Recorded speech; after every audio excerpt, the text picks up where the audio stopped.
Uhuru Kenyatta est toujours, enfin mène toujours, mais cela dit, hier soir, il y a eu une sorte de retournement assez spectaculaire, c'est-à-dire que Raila Odinga a vraiment rattrapé son retard. Alors hier soir, tout le monde pensait qu'il rattraperait son retard jusqu'à arriver au coude à coude avec Uhuru Kenyatta, et puis ce matin, à nouveau pas mal d'écart. Mais en fait, ce qui est vraiment très important ici, c'est que en termes de pourcentage, Uhuru Kenyatta arrive juste au-dessus des 50% qui sont nécessaires pour passer au premier tour, pour être victorieux au premier tour.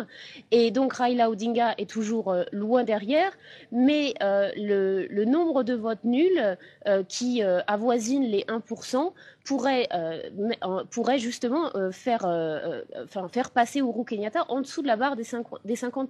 Des 50%, pardon. Donc on est vraiment dans une sorte de suspense à peine soutenable où les chiffres continuent à évoluer. Pour le moment, il reste encore un quart des circonscriptions à compter, ce qui est quand même assez énorme. Donc on peut s'attendre à nouveau à des chiffres différents.